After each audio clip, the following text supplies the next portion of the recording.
मेरा रिश्ता बहुत जल्दबाजी और आनन फानन में तय किया गया था। 2 महीने में ही मेरी शादी की तारीख भी रख दी गई थी। मेरे पिताजी पुराने ख्यालात के थे, इसलिए किसी ने भी ज़रूरत महसूस नहीं की कि मुझे लड़के की तस्वीर दिखा देते। लेकिन मैंने अपने भाभीियों के मुंह से लड़के की बहुत तारीफ सुनी थी। वो दिखने में बड़ा स्मार्ट और खूबसूरत था, इसलिए पिताजी की बातों को मैं इतना गौर नहीं करती थी। फिर शादी में वक्त भी बहुत कम था। यह 2 महीना तेजी से गुजर गए। शादी का दिन आया तो शादी के बाद मेरे ऊपर एक बड़ा सा चादर उठा दी गई थी। मेरी सास ने मुझे मेरे सुहागरात कमरे में बिठा दिया, मगर मेरी सास के चेहरे पर अजीब सी बेचैनी थी। इस सर्द मौसम में भी उसके माथे से पसीना आ रहा था। शायद वो शादी की दौड़ धूप की वजह से थक गई थी। जल्दी वह मेरे कमरे से बाहर गई तो मैंने अपने कमरे को चारों ओर देखा। मेरा कमरा काफ़ी बड़ा और सुंदर था। मेरी लाई ये दहेज से बहुत खूबसूरती से सजाया गया था। उस पर फूलों की सजावट तो कमरे की सुंदरता को और भी बढ़ा दे रही थी। मेरे दिल में कई सुहाने सपने आने लगे थे। कमरे का माहौल बड़ा ही अच्छा था। कमरे की सजावट मेरे पति ने की थी। उसे पता था कि अपनी रात को कैसे यादगार बनाना है। यह सोचकर मैं शर्म से लाल हो जा रही थी। आकाश के बारे में सोचकर मेरा दिल जोरों से धड़क रहा था कि अचानक से मेरे कमरे की लाइट बंद हो गई। एकदम ही कमरा अंधेरे में डूब गया था। दिसंबर का महीना था, इसलिए गर्मी का तो सवाल ही पैदा नहीं होता। लेकिन इस अंधेरे में मुझे कुछ दिखाई नहीं दे रहा था। मैं यही सोच रही थी कि एकदम से लाइट क्यों चली गई। लेकिन इस वक्त मुझे कमरे के खुलने की आवाज़ आई। मुझे एक काला सा साया बस नजर आया था। मैंने कहा, कौन है? उसने कहा, मैं आकाश। यह सुनकर मैं शर्म के मारे आगे कुछ बोल भी नहीं पाई। आकाश मेरे पास आया, कहने लगा, मोहल्ले में बिजली का ट्रांसफार्मर फट गया है, इसलिए रात भर लाइट नहीं आएगी। यह सुनकर मैं खुद भी परेशान थी, क्योंकि मुझे आकाश का चेहरा ठीक से दिखाई नहीं दे रहा था। मेरा मोबाइल मेरा पर्स में था और पर्स अंधेरे में न जाने कहाँ पर था, वरना मैं अपने मोबाइल के टॉर्च लाइट चला लेती। आकाश मेरे पास बैठ गया। मुझे लगा कि वह अपना मोबाइल के टॉर्च ऑन करेगा, मगर उसने ऐसा कुछ नहीं किया। कहने लगा, पूजा, हमें यह रात ऐसे अंधेरे में ही काटनी पड़ेगी, क्योंकि लाइट ठीक करने तो कोई सुबह ही आएगा। कमरा काफ़ी ठंडा था। उन्होंने मेरा हाथ पकड़ा, जो उस वक्त एकदम गर्म था, और 2 कड़ा मेरे हाथ में पहना दिया। तुम्हारी मुंह दिखाई का तोहफा है। इसके बाद वह मेरी तारीफ करने लगा। उसकी बातों में तो शायद कोई जादू था। मैंने खोने लगी थी। वह मुझसे मोहब्बत की बातें इजहार भी करता था। मेरे सारे जेवर उसने अपने हाथों से उतारे थे। मैं उसका चेहरा ठीक से नहीं देख पाई थी, लेकिन उसकी आवाज़, मोहब्बत भरी बातें जिंदगी भर भूल नहीं पाती। आकाश के संग गुजरे सारे लम्हे बहुत कीमती बन रहे थे। यह यूं कहें कि उन्होंने यह लम्हे को बहुत कीमती बना दिया था। उसका साथ पाकर मैं बहुत खुश थी। मेरी आंख चिड़ियों की चहचहाट से खुली थी। कमरे पर रोशनी फैली हुई थी और कमरे में गुलाब के फूलों की खुशबू अभी भी थी। रात में आकाश का साथ होना सोचकर मेरे चेहरे में मुस्कुराहट सी आ गई थी। लेकिन मैंने जैसे ही करवट बदली, उसकी जगह बिल्कुल खाली थी। मैं एकदम से उठ बैठी। क्या मैं काफ़ी देर तक सोई थी? कितनी बुरी बात है। ससुराल में मेरा पहला दिन है और मैं अभी तक सोई पड़ी हूँ। आकाश को मुझे उठा देना चाहिए था। मैंने घड़ी की सुई की तरफ देखा तो 6:30 बज रहे थे। ऐसे समय तो नहीं था कि आकाश मेरे पास से उठकर चले जाते। फिलहाल मैं अपने बालों को समेट कर जूड़ा बना लिया। धीरे से कमरे का दरवाज़ा खोला। पूरे लॉन्च में सन्नाटा था। मैं वापस अपने कमरे में आ गई, लेकिन मेरी आंखों से तो नींद ही गायब हो चुकी थी। आकाश इतनी सुबह सुबह कहाँ चले गए थे? फिलहाल मेरे ससुराल में यह पहला दिन था। मैं यूं मुंह उठाकर बाहर नहीं जा सकती थी, इसलिए कमरे में बैठी आकाश का इंतजार कर रही थी। 8 बजे के आसपास मुझे थोड़ी थोड़ी सी आवाज़ सुनाई दे रही थी। मैं उठकर कमरे से बाहर निकलने लगी। मेरी सास लॉन्च में बैठकर सुस्त पड़ी थी। सर पर चादर ओढ़ रखी थी। जैसे कहीं से आई हो। मुझे देखकर बस हल्का सा मुस्कुरा कर कहने लगी, आओ पूजा बेटा, मेरे पास आकर बैठो। मैं धीरे से चलते हुए जाकर उसके पास बैठी, कहने लगी, मेरी तबीयत अचानक से खराब हो गई थी, इसलिए आकाश मुझे डॉक्टर के पास लेकर गया था। मैं सुनकर समझ गई थी कि आकाश कमरे में क्यों नहीं था, लेकिन मेरी सास की अगली बात ने तो मेरे होश उड़ाकर रख दी थी। कहने लगी कि पूजा बेटा, मैं बहुत शर्मिंदा हूँ। असल में जब मैं रात को तुम्हें तुम्हारे कमरे में बिठाकर बाहर निकली तो मेरी तबीयत बिगड़ने लगी थी, इसलिए आकाश ने मुझे फौरन हॉस्पिटल लेकर चला गया था। पूरी रात अस्पताल में गुजर गया। अभी वापस आ रहे हैं, मुझे छोड़कर वह मेडिसिन लेने गए हैं। तुम सोच रही होगी कि शादी की पहली रात ही पति कमरे में नहीं आया। अपनी सास की बातें सुनकर मेरे दिमाग में तो धमाके होने लगे। अगर आकाश हॉस्पिटल में थे, फिर रात को मेरे साथ कमरे में कौन था? मेरा दिल धड़कना भूल गया था। मुझे बड़ा जोर का चक्कर से आ गई। मैं जिसके साथ रात बिताई थी, जो आकाश का नाम लेकर मेरे साथ इतना बड़ा घिनौना खेल खेल चुका था, इस वक्त एक नौजवान लॉन्च में दाखिल हुआ। मुझे देखकर एक मुस्कुराहट चेहरे पर फैल गई थी। लो आ गया आकाश, उसने मुझे दिखाते हुए कहा। मेरे दिमाग में आने लगा कि वह आवाज़ तो नहीं थी जिसकी रात भर मेरे कानों में मोहब्बत भरी आवाज़ भर दिया था। मेरा दिल था कि धड़कना भूल गया था। मुझे अपने वजूद से घिन आने लगी थी। मैं खामोशी से उठकर अपने कमरे में चली गई। कुछ देर बाद जैसे ही मेरे कमरे का दरवाज़ा खुला, मेरा दिल यूं था जैसे किसी ने मुट्ठी में ले लिया हो। आकाश कमरे में दाखिल हुए, दरवाज़ा बंद किया और अफसोस के साथ कहने लगा, आई एम सॉरी यार, बहुत कुछ सोचा था मैं कल, लेकिन माँ के अचानक से तबीयत की वजह से मुझे अचानक से जाना पड़ा। लेकिन मैं अपनी बहन से कहकर गया था कि तुम्हें बता दे, मुझे आने में देर हो जाएगी। रानी ने तुम्हें बताया था? आकाश मुझसे बात कर रहे थे और मैं खाली आंखों से उन्हें देख रही थी। उन्हें वाकई बहुत देर हो गई थी। शायद मेरे बस की बात नहीं रही। आंसू मेरी आंखों से बहने लगे। मैं नहीं में सर हिला दिया। कमरे में मेरी ननद आई थी, ना ही उसने मुझे ऐसा कुछ बताया था। वह कहने लगी, ओ सेठ, ये लड़की भी ना कितनी भुलक्कड़ है। अच्छा प्लीज़ रो मत, मुझे अंदाज़ा है तुम रात भर परेशान रही होगी। एक लड़की के लिए ऐसे पल बहुत मुश्किल होते हैं जब उसका पति पूरी रात ना आए और उसकी वजह भी उसको मालूम ना हो। आकाश बहुत शर्मिंदगी से मुझसे माफ़ी मांग रहा था, लेकिन मैं क्या बताती। जो मेरी तकलीफ़ मुझ पर गुजरी है, मैं तो उसे बयां भी नहीं कर पा रही थी। मैं फूट फूट कर रोने लगी तो आकाश कहने लगे, सॉरी, मुझे अंदाज़ा नहीं था कि वह लड़की नहीं बताएगी। उन्होंने मेरे दोनों हाथ थामे थे। मुझे तो करंट सा लग गया था। मैंने फौरन उसके हाथ से अपना हाथ खींच लिया। मुझे हर चीज़ से डर महसूस लग रहा था, यहाँ तक कि आकाश के सामने भी मेरी हालत बहुत अजीबोगरीब हो गई थी। वह मुझे देखकर बहुत परेशान था। मैं उससे दूर दूर रहती थी। वह मेरी इस बात को मेरी नाराज़गी सोच रहे थे। अगर आकाश रात में नहीं थे तो फिर कौन था? वह कहने लगा कि तुम अच्छा परेशान ठीक है, मत तो हो, परेशान मत हो, आराम आराम करो। करो। मेरी ही गलती है, मुझे खुद तुम्हें बताना चाहिए। यह कहकर वो कमरे से बाहर चला गया। मेरे हालात पराई होने लगी। मुझे वही प्यार भरी बातें मेरे अंदर गूंज रही थी। मेरा पूरा वजूद मौत के मुताबिक था। मैंने दोनों हाथ अपने कान पर रख लिया ताकि आवाज़ आना बंद हो जाए, जो सुनने लायक नहीं थी। यह क्या हो गया मेरे साथ? कोई कमरे में दाखिल हुआ, कैसे उसने अंधेरा का फ़ायदा उठाया था। लेकिन मेरी बात पर कौन यकीन करेगा, मेरी कौन सुनेगा? मेरे दिमाग में चलने वाले सवालों ने मेरी जान ही निकाल दी थी। अगर मैं चुप रहती तो मैं गुनाहगार होती। मेरे सर पर तो तलवार लटक रही थी जो मुझे पल पल मार रही थी। अगर मैं सब कुछ आकाश को बताती तो कभी भी मेरी बात पर वह भरोसा नहीं करते। मेरे पास आकर इस बात को जान जाते कि मैं कुंवारी नहीं हूँ। मेरा दिल बहुत कांप गया था, जिसने एक ही रात में मुझे मेरी जीने की हक तक छीन लिया था। सुबह के 10 बज चुके थे जब मेरे कमरे पर दस्तक हुई। मेरी आंखें रो रो कर लाल हो गई थी। मैं जल्दी से अपने आंसू पोंछी। मेरी ननद थी, कहने लगी, भाभी आओ नाश्ता कर लो। ये लोग तो दो भाई बहन थे, आखिर ये किसने किया था?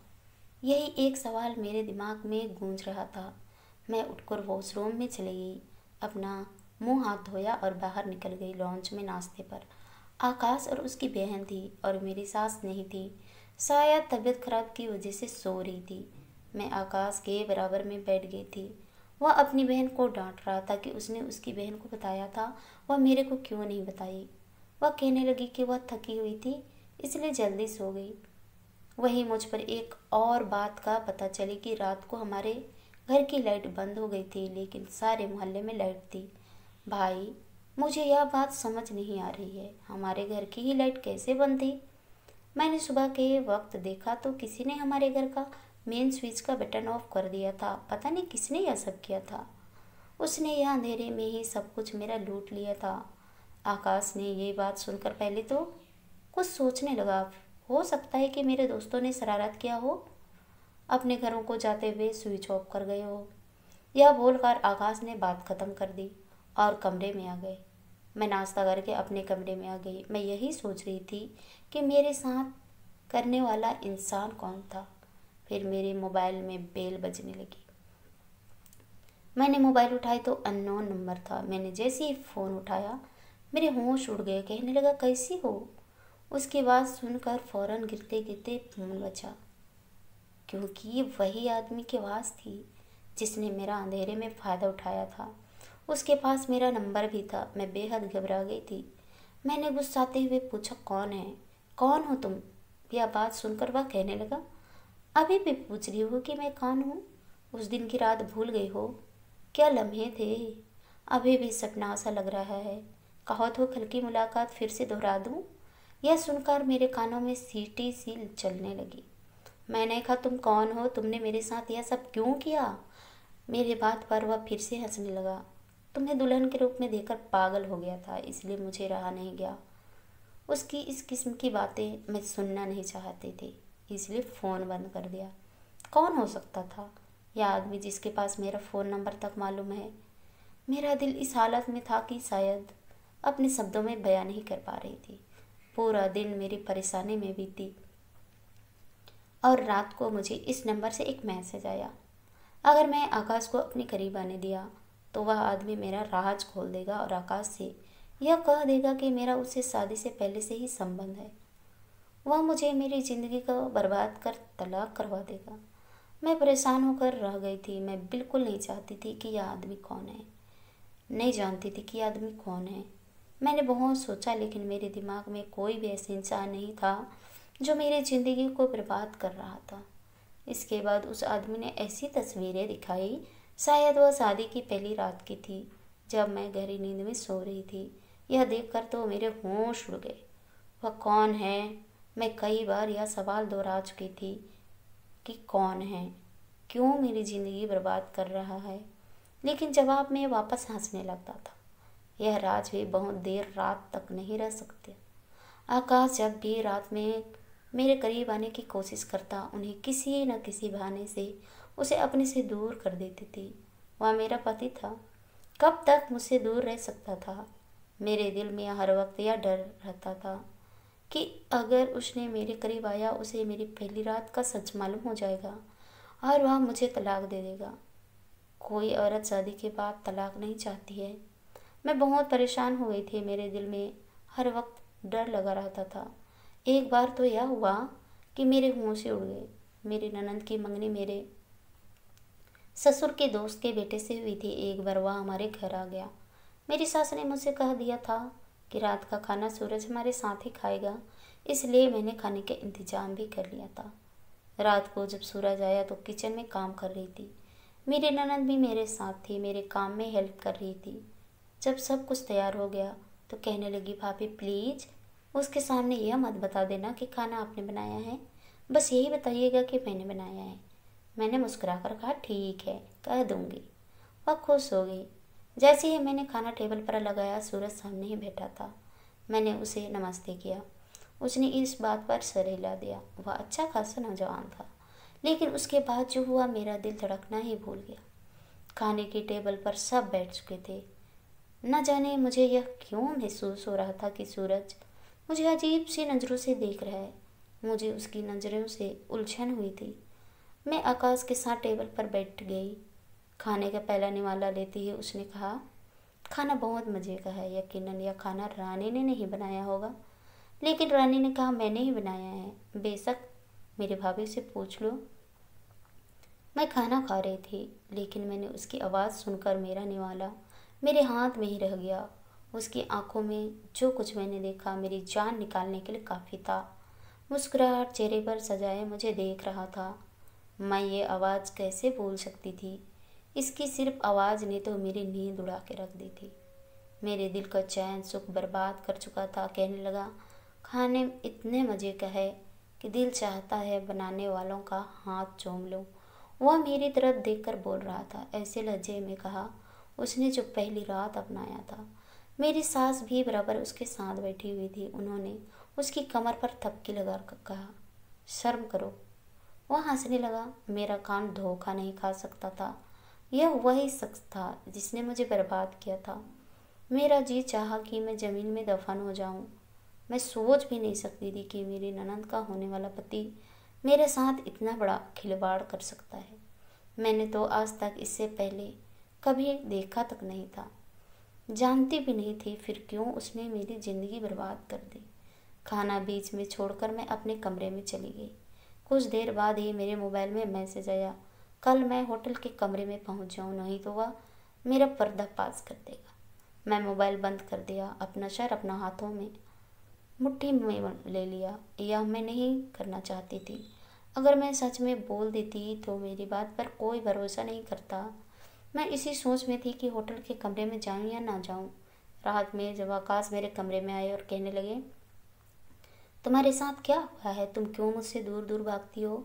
शादी की रात मैं अपनी माँ के साथ हॉस्पिटल चला गया था। तुम्हें यह बात की खबर नहीं थी, लेकिन इस बात की सज़ा तुम मुझे कब तक दोगी? मैं एकदम खामोश थी। क्या जवाब देती कि मैं किस मुसीबत में फंस चुकी हूँ। वह मेरी बात का भरोसा करते भी नहीं। मैंने कहा कि आकाश, तुम मुझसे कितना प्यार करते हो?